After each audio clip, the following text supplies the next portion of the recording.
Ladies and gentlemen, please welcome your Governor, Phil Murphy, and Congressman Bill Pascrell.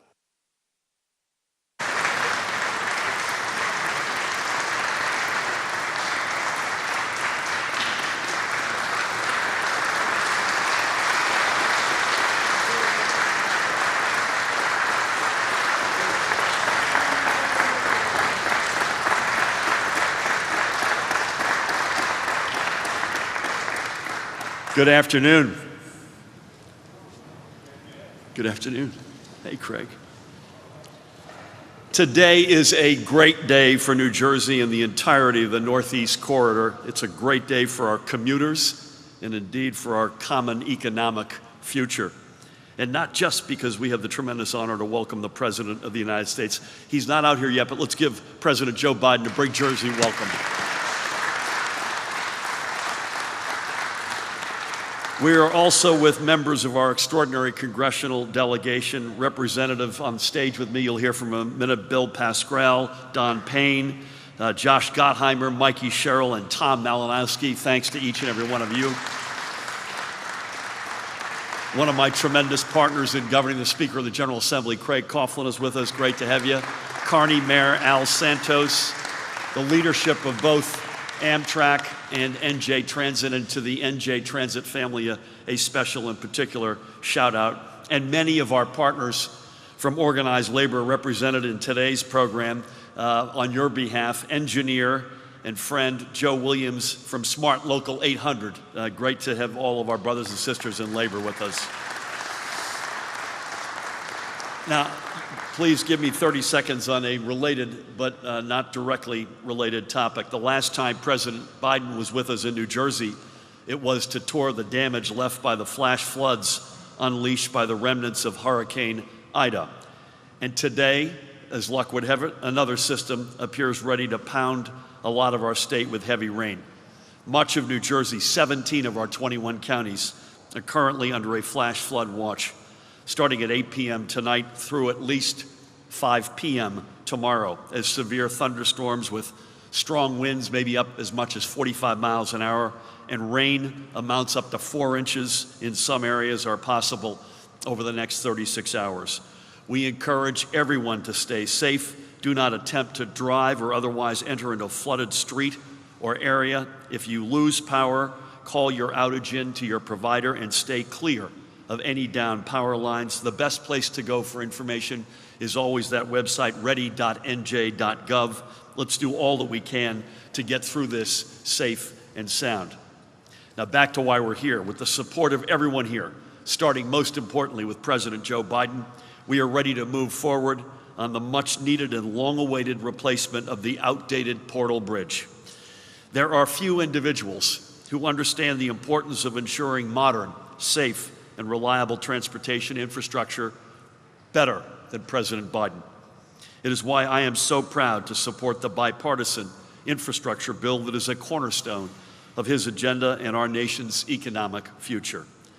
And it is why I am so grateful for the support of the President and his team, Transportation Secretary Pete Buttigieg and our congressional delegation and legislative partners, all who have given to not just the Portal North Bridge project, but the even bigger one waiting for us just up the tracks, the construction of new rail tunnels under the Hudson River. For upwards of 200,000 daily riders, whether they be on Amtrak or NJ Transit, the approach to the Portal Bridge often comes with a crossing of fingers, a deep breath, and maybe a short prayer that the span will be operational and allow the train to cross. When it works, the Northeast Corridor fully functions. People get to work on time, our economy moves forward. When it doesn't, the Northeast Corridor, the people it carries, and all the economic activities it supports comes to a screeching halt. Over the recent past, that's happened more and more often. The impacts of these stoppages aren't relegated to just Newark and New York. They very easily radiate up and down the rails, impacting service from Boston all the way down to Washington, and the President knows this through his experience through the state of Delaware. And the delays aren't just counted in minutes or hours lost in time that should be spent with one's family, although they are, but also in millions of dollars of economic activity that is lost. President Biden is our nation's 46th president. The current Portal Bridge was opened during the term of our 27th president, William Howard Taft. Let that one sink in for a minute. Next month will mark the bridge's 111th birthday. It was built in the dawn of the 20th century. It has more than served its times and its purpose. Now it is time for us to give our region the modern, safe, and reliable infrastructure that a 21st century economy demands. And that's exactly what the entirety of the Gateway program will do. In the process, we'll be creating good union construction jobs whose efforts will in turn support even more jobs up and down the entirety of the Northeast Corridor. And we'll also be showing the rest of the country just how vital it is that we have transportation infrastructure every bit as strong as our people, and which can turn our greatest economic aspirations into reality.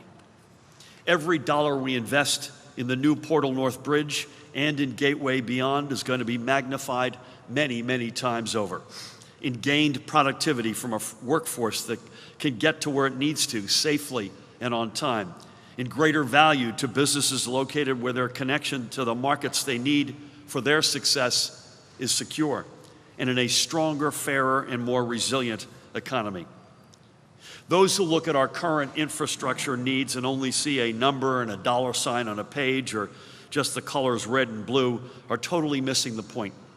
The cost of our inaction far outpaces the cost of getting shovels in the ground today. The cost of inaction is in jobs lost, in economic growth foregone, and in ultimately weaker and less competitive America. Those people live up to the words of the poet and playwright Oscar Wilde, who, by the way, died only 11 years before the Portal Bridge opened.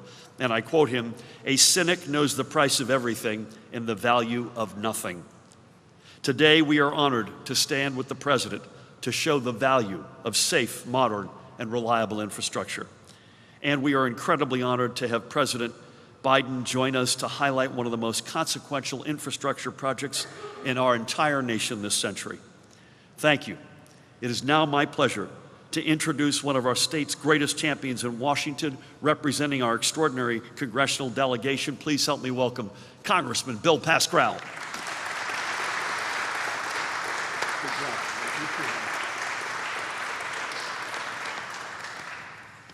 Well, we have an extraordinary governor, and after Election Day, the best is yet to come. Let's give the governor another great round of applause.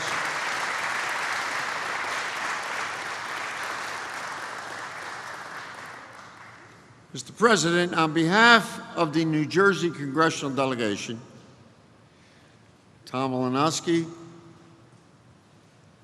Mikey Sherrill, Donald Payne, Josh Geitheimer, those folks who were able to join us today, others have assignments. We welcome you back to the greatest state in the Union.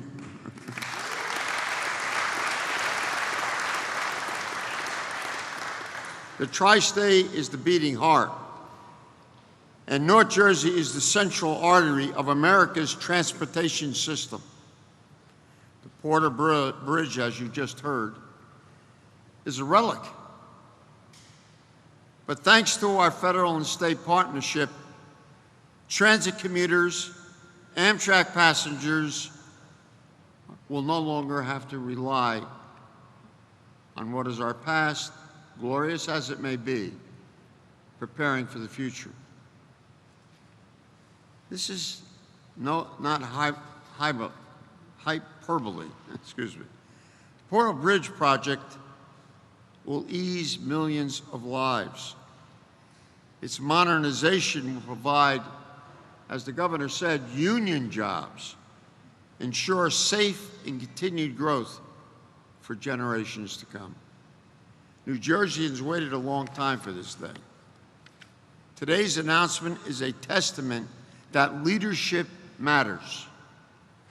Prior administrations here in New Jersey and Washington tried to derail our progress. They let the Portal and larger Gateway projects languish. But thanks to President Biden and Governor Murphy, and our united congressional team, we are finally moving forward. This is more than eliminating missed connections or trains delayed by a stuck bridge.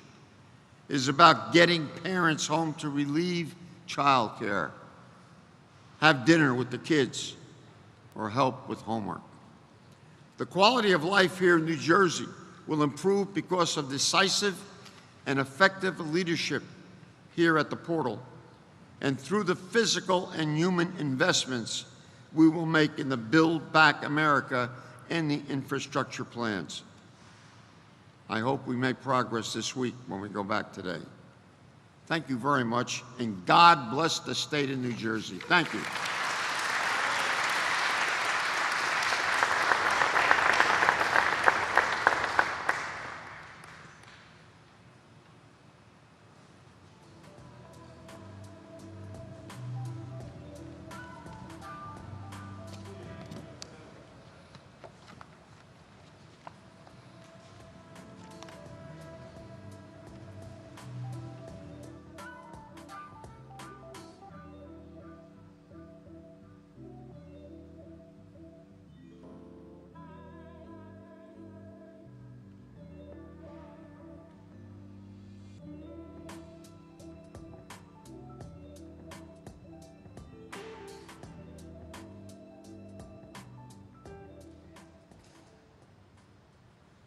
Ladies and gentlemen, please welcome Joseph Williams, member of the International Association of Sheet Metal, Air, Rail, and Transportation Division, Local Number 800.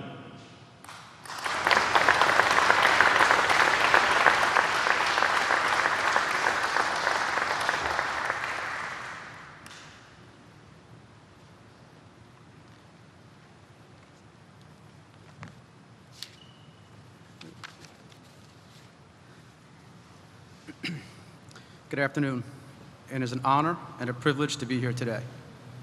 My name is Joseph J. Williams. I am a fourth-generation railroader and proud union member of the Transportation Division of the Sheet Metal, Air, Rail, and Transportation Workers, Local Number 800. I serve on the New Jersey State Legislative Board as the Vice Chairperson, representing our brothers and sisters in the transportation industry. I was born here and live here in New Jersey with my wife of 25 years, Krista, who is a certified school nurse, and our 3 children, Matthew, 22, Amanda, age 20, and Jason, age 14.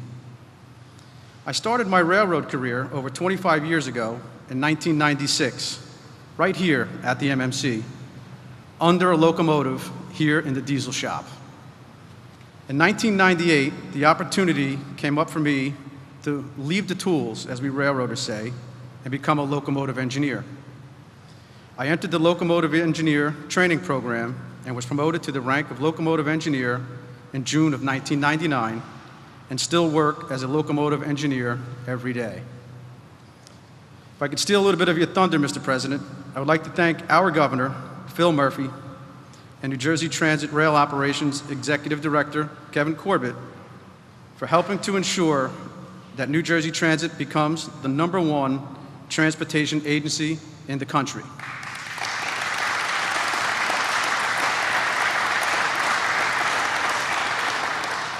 I would also be remiss if I didn't thank my Congressman, Tom Malinowski, for his role in the bipartisan infrastructure bill.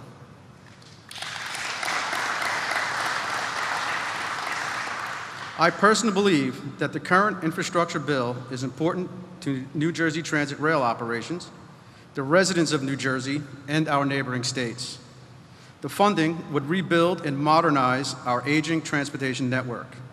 The rehabilitation of our system will help to preserve and create new railroad jobs. Thank you, President Biden.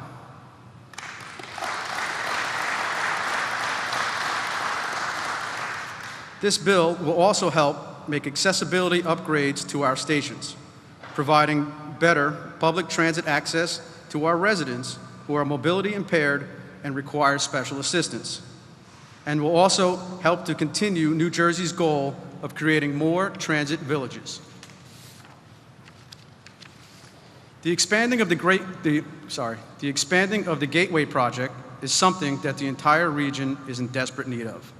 Our bridge and tunnel system into and out of New York is antiquated and unreliable. Our general riding public that depends on this system to get to and from work deserves better.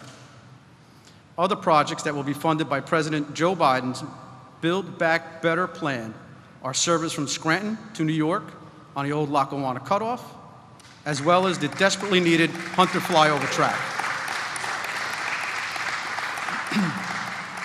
Offering pre-K in the reconciliation bill is now more important than ever, as hardworking parents need to get to work earlier than most in order to help keep our economy moving forward. The child tax credit also offers parents the opportunity to help get ahead slightly in these times of economic need. Mr. President, the residents of New Jersey can really use the SALT deduction to be reinstated.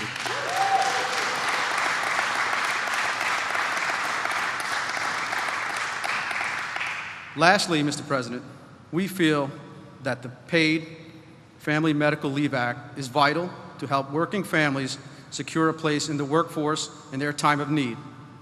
To care for a sick child, spouse, or family member without having to worry about losing pay or if their job will still be there because of having to render bona fide assistance to a family member, or if the unfortunate circumstance arrives that they themselves need medical assistance. It is now my time to introduce to you the Transportation President of the United States of America, Joe Biden.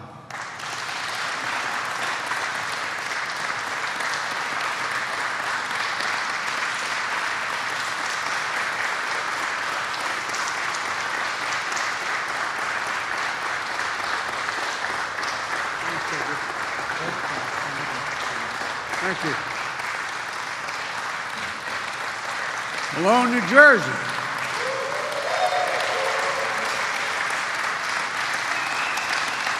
Thank you. Lieutenant Commander Jackie Terrell. Well, Governor Murphy, so many of the national challenges we're confronting are areas where you're already leading, and that's not hyperbole. Whether it's making health care or preschool or college more affordable, providing paid family leave, replacing lead in pipes and protecting public health. So thanks for showing the way, pal. Thanks for showing the way. It's also good to meet my old friend, a lot of my friends in Congress, but Bill, you and I have been doing this a long time, pal. Thanks for the passport back in New Jersey in your district. And Josh Gottheimer has been the best go-between I've had trying to get all this done, whether it's the Build Back Better portion or the infrastructure portion. And Tom Malinowski's done a hell of a job, and Don Payne and Frank Pallone. I keep telling Frank, I remind him, we've been doing things together a long time. I know Delaware's small. I know how important New Jersey is. But Delaware owns the Delaware River up to the high water mark in New Jersey. So you know what I mean? And one of my favorite members of Congress who I campaigned for, and she won in spite of it, Mikey Sherrill, Lieutenant Commander of the United States Navy, naval graduate, Georgetown Law, incredible person. And I want to acknowledge both Senator Booker and Menendez, who represent you so well in Washington. They're down there trying to get this all moving. I'm here today to talk about what's fundamentally at stake for the families of New Jersey, the whole region here, and for our country. For most of the 20th century, we led the world by a significant margin, not just led the world by a significant margin, because we invested in ourselves, we invested in our people. Not only in our roads and our highways and our bridges, but in our people, in our families. We're among the first to provide access to free education, 12 years of free education for anyone who is an American, beginning back in the late 1800s and the early 1900s. And that decision to invest in our children and our families was a major part why we were able to lead the world for so much of the 20th century. But somewhere along the way, we took our eyes off the ball. Our infrastructure used to be the best in the world, not hyperbole, the best in the world. Today, according to the World Economic Forum, we rank 13th in the world. 12 other nations have superior infrastructure to us, and China has trains that go 230 miles an hour for long distances, and we got money to do that back in the administration of Barack Obama and Joe Biden, and you had a Republican governor who didn't want it, didn't want any parts of it. We used to lead the world in educational achievement. Now the Organization for Economic Cooperation and Development ranks America 35 out of 37 countries when it comes to investing in early childhood education and care. 35 out of 37. We cannot be competitive in the 21st century global economy if we continue to slide. My wife, who's a community college professor, says, any nation that out-educates us will out-compete us. Say it again, any nation that out-educates us will out-compete us. And that's a fact. That's why I resolve that we have to once again build America from the bottom up and the middle out. I've never seen a time in American history when the middle class did well, the wealthy didn't do very well. But I'm tired of trickle down. Trickle down hadn't worked so much for the last 15 years for working class and middle class folks. That's why I propose two critical pieces of legislation being debated back in Washington right now. These bills are not about left versus right or moderate versus progressive or anything that pits one American against another.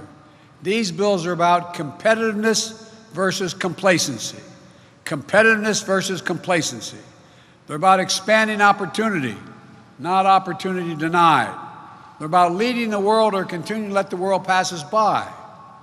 First, the infrastructure bill. It's about rebuilding the arteries of America. And the Portal Bridge project is showing why investments like this are so important. When the Portal Bridge was built, it was state-of-the-art, and it really was. But 110 years ago, today, it's been called something different, a choke point, a bottleneck, an Achilles heel in the Northeast Corridor. Since the Portal Bridge was built, it's become the busiest rail span in the entire Western Hemisphere. Let me say that again. It's the busiest rail span in the entire Western Hemisphere. At peak usage, 450 trains pass over it every day.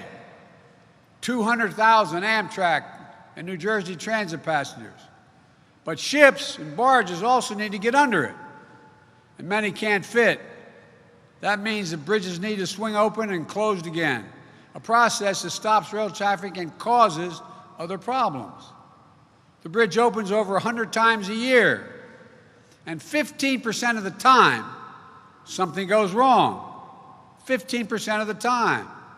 For example, if the rails don't lock back in place exactly right, the bridge closes.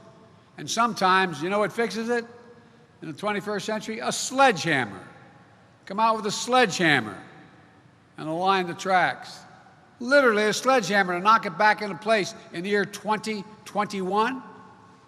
One report a couple years ago found that the Portal Bridge was particularly responsible for 2,000 hours of delays between 2014 and 2018. You know the little expression, time is money. As one computer said, if you're on the train and they say Portal Bridge, you know you better make other plans. Aging infrastructure like this is more than an inconvenience or a nuisance. It's an impediment to America's global competitiveness. We're in a worldwide race. Things have changed. Take a look. That's why what's happening right now is so important. Today, we're moving forward on a new bridge that will be higher over the water, so it won't need to open and close, allow us to increase speed, safety, and efficiency, and capacity. This is going to make life a lot better for New Jersey's commuters. It's also going to create nearly 8,000 construction jobs in this area alone, this area's workers. 8,000. Union jobs. Union. It was pointed out to me not long ago that I said I'm a union president, that I apparently used, someone calculated, I used the word union more than the last 7 presidents combined. Because guess what? It's a decent wage. It's about to make rail transportation, which is a cleaner, greener way to travel, the better choice for a lot of New Jersey residents, but not just New Jersey, everybody up and down the East Coast. If I can pause for a second, I apologize because some have heard this. I commuted every single day, 263 miles a day on Amtrak from the time I got elected United States Senator. As a matter of fact, when I was vice president, I used to like to take the train home because my mom was very sick and dying, and I'd come home every weekend to make sure I'd take the train home. And the Secret Service, and I'm not criticizing them, legitimately would rather me fly because it's safer, because too many people can get on and off, et cetera. I'm getting on one Friday, and then one of the senior guys on Amtrak, Angelo Negri, I got to know all the conductors really well. They became my friends. I mean, really, my genuine friends. I'd have them at my home at Christmas and during the summer. And Ange walks up to me and goes, "Joey, baby!" grabs my cheek, and I thought the Secret Service was going to blow his head off. I said, I swear to God, true story. I said, no, he's a friend. I said, "What's up, Ange?" He said, "Joey, I read in the paper, you travel 1,200,000 miles on Air Force planes," because they keep meticulous tabs of it. I said, "Yeah." He said, "Big," I won't say the whole thing, "big deal. So you know how many miles you travel on Amtrak, Joey?" And I said, "No." He said, "The boys and I figured out the retirement dinner." He said, "You traveled 2 million, I think it was 180, but 2,200,000 miles. So how'd you get that, Ange? He said, "Well, 267 miles a day. We figured you traveled 119 days a year for 36 years, and then you traveled as vice president." He goes, "So Joey, I don't want to hear this about the Air Force anymore." I'm a train guy because it also is the single most significant way we can deal with air pollution, the single most significant way we can deal with global warming. It's going to help the region's vital maritime industry as well by making the movement of ships and bridges safer and more efficient. Look, with my infrastructure bill, we're going to make sure projects like this are just the beginning. Across the country, there are 45,000 bridges in disrepair, some of them dangerously so. 173,000 miles of roads are in poor condition. We're going to create them totally new. We're going to fix them. This is going to be good union jobs, prevailing wage. You can raise a family on, jobs that can't be outsourced. We're going to make the largest investment in public transportation in the history of America, replacing transit vehicles that are past their useful life, and make the most significant investment in rail since the creation of Amtrak 50 years ago. During peak periods when railroads are congested and rail carriers have more passengers, rail is up to 10 times more energy efficient than a person driving. 10 times. We have a huge opportunity here to provide fast, safe, reliable, and clean transportation in this country. Every study shows, I won't bore you with them all because I've been working on my whole life. Every study shows if you can get from point A to point B faster on rail than you can drive your automobile, you take the rail. The Northeast Corridor, we're talking about a $30 billion investments in major projects like the Hudson River Gateway tunnels and the Portal Bridge, which it feeds into. Look, we're going to create jobs replacing lead water pipes so families can drink clean water, something New Jersey and Governor Murphy have been leading on. We're going to make sure high-speed internet is affordable and available everywhere in America, including in the nearly 1 in 3 New Jersey families that don't have the internet subscription. How many times you see people pulling up to McDonald's sitting outside during the pandemic so they could do their homework because they can get off of their line. We're going to create jobs laying thousands of miles of transmission lines to build modern, resilient, and energy grid. And we're going to invest in strengthening our infrastructure against the impacts of climate change. The Gov and I were talking a little bit earlier. You know, just this year, global warming has caused over $1 trillion, $100 billion $100 billion in damage. I visited New Jersey, as the governor mentioned, after the Hurricane Ida came through. The governor and several of you were with me. In Manville, we met people who had been put out of their homes by flooding. It was devastating. Water marks over people's heads. They'd show me where the water had gotten to. I told them that help was on the way. Since then, FEMA processed assistance applications for nearly 30,000 New Jerseyans and approved $150 million in repairs, replacement, and rental assistance and other needs. Between 2010 and 2020, this state has had 24 extreme weather events, 24. Nationally, extreme weather, as I said, cost the taxpayers over $100 billion a year. Our plan's going to build our roads higher, our levees stronger, our power grids more durable, all to withstand the ever-increasing ferocity and intensity of extreme weather. And with my Build Back Better plans, we're going to address the root cause of ever-increasing extreme weather and destruction, the climate crisis. We have a climate crisis.